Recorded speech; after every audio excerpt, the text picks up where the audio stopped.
Can an illusion be good enough to replace the real thing? This is the question I find myself asking every time I get the itch to drive a new sports car. The possibility that what I'm chasing isn't the car itself, but the feeling of driving one.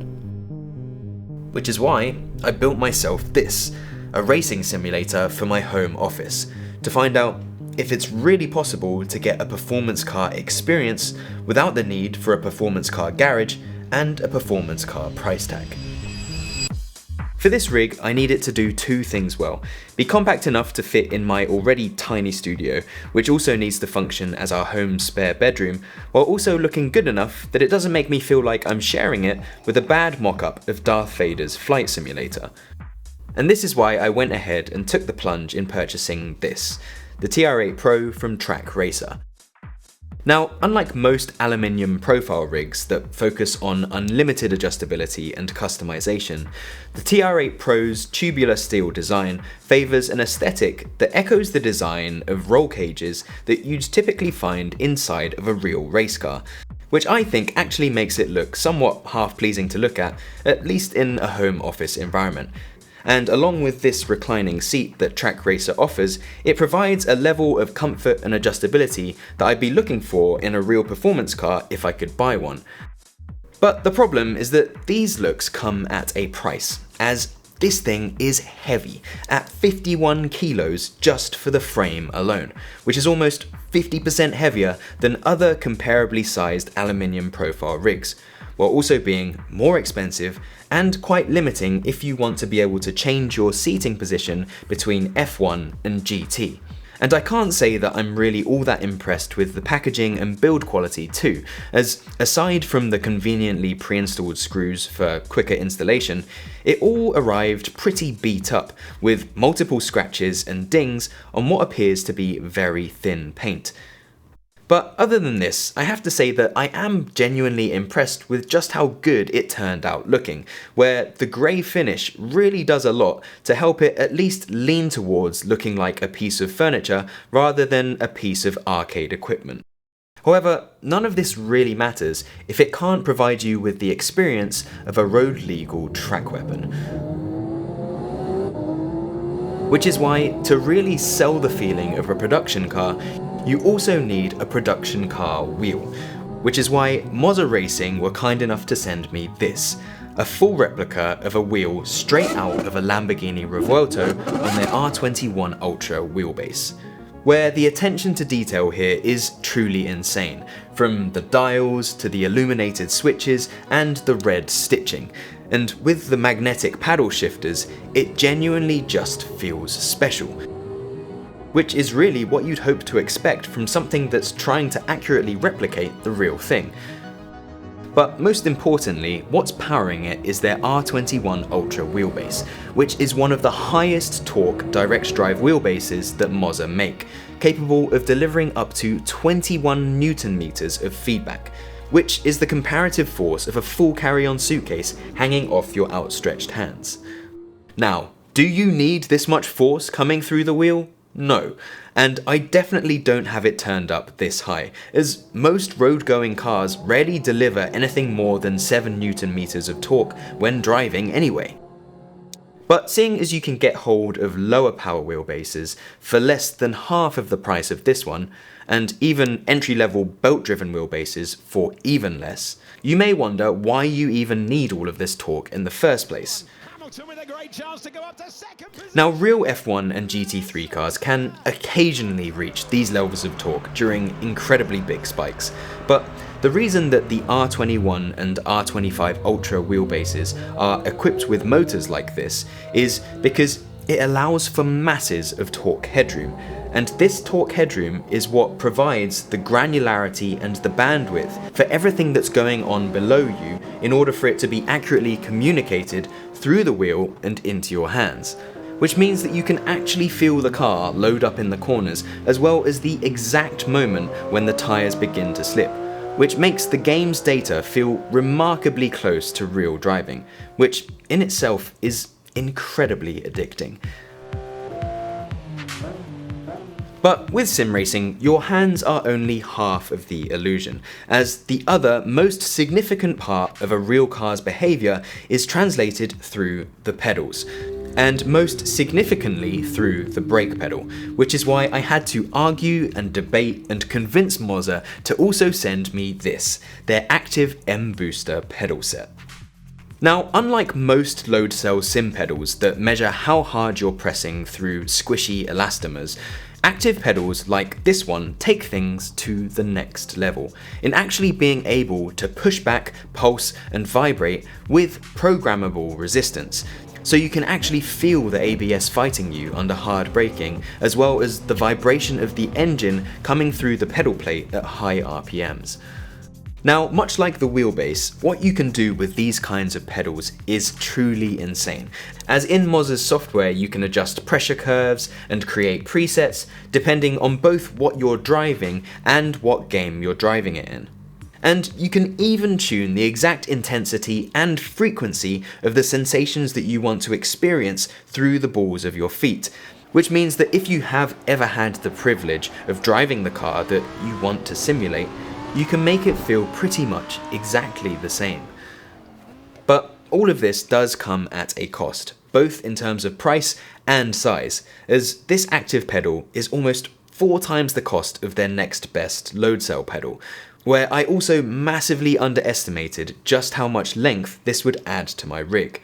which meant that I actually needed to completely switch around the location of my desk setup in order to make this whole thing work. Which wasn't something that I initially had planned, as this whole rig was supposed to neatly fit in the nook that now has to house my desk setup,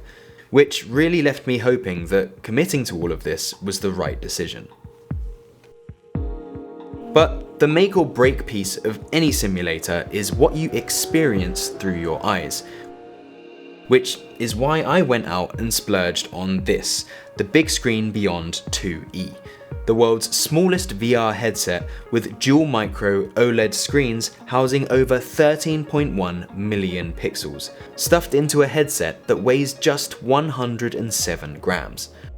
Now, compared to other VR headsets, this thing absolutely blows away the competition when it comes to performance per gram, largely because the head tracking comes from 2 Steam VR base stations and not the headset itself, where the reduced weight not only reduces neck fatigue, but also pretty much eliminates any kind of top-heavy sway of the screens that are in front of your face.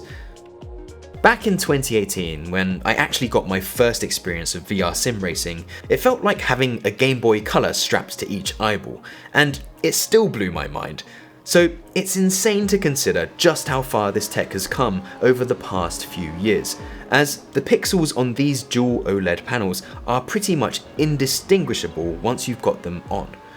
Because of this, for a compact home-based sim rig, VR seemed like the obvious choice, as triple curved monitors massively increase the size, complexity, and price. Now, at this point, I think it's worth highlighting that there is a huge difference when it comes to VR sim racing compared to other types of VR, and that's because you can actually see your hands on the wheel and your feet on the pedals in-game, without the need for any kind of camera pass-through or augmented reality, or any kind of discrepancy in the weight of what you're holding in your hands, which is usually the thing that breaks the illusion. Where our clever brains assume the in-game hands and feet as our own because the sensations through the wheel and the pedals match, which is what makes this whole experience incredibly convincing. But despite this rig largely taking care of what I feel through my hands and feet, there's still one important piece of the puzzle left to add.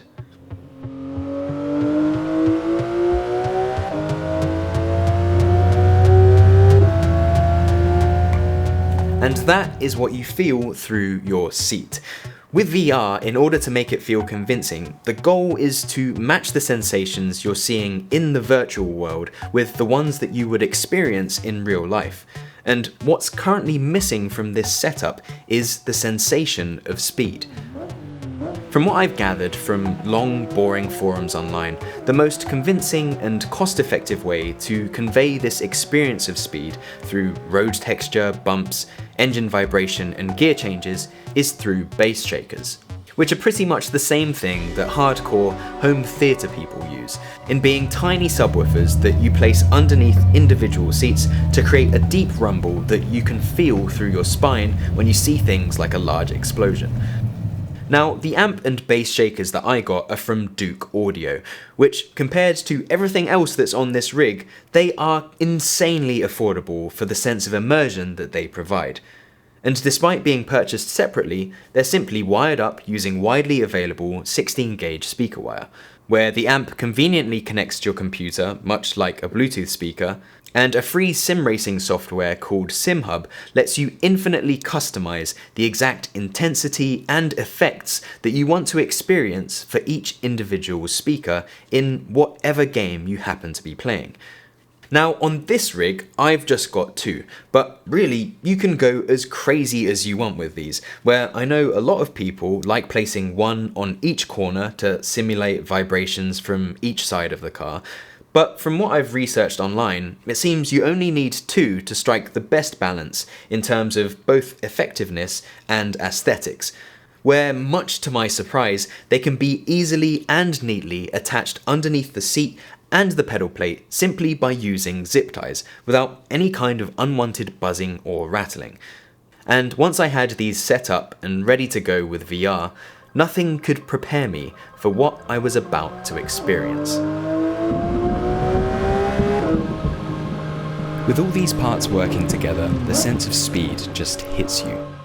It's pretty much impossible to convey this through video, but it almost instinctively allows you to know at what point you should be slowing down instead of slamming into a wall. Because driving with this level of immersion is almost scary.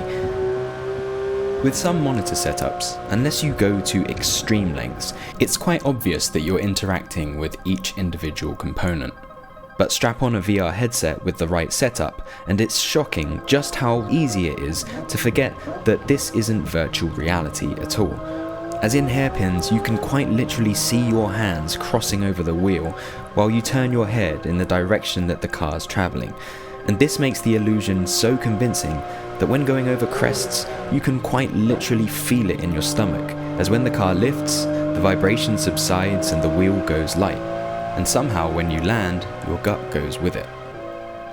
And I suppose that leaves the remaining question. If you enjoy driving, should you go out and build yourself a sim rig? It isn't a replacement for real driving, and I don't think it ever will be. But as a busy parent and architect who loves both the engineering and design that goes into race cars, but is also quite unable to justify the costs and space that's required of them, what's interesting to me is that sim racing has scratched an itch I once could only dream of justifying, and the excuse to selfishly build this rig on the channel has made for both a very welcome break from my usual content, as well as a cheeky 35th birthday gift to myself. And after spending some time in it, what's become clear to me is that the skills you can develop and the sensations you can now experience across various price points is simply unbelievable. And I think VR sim racing has got to a point where it's become a very compelling illusion and more affordable entry point to the real thing.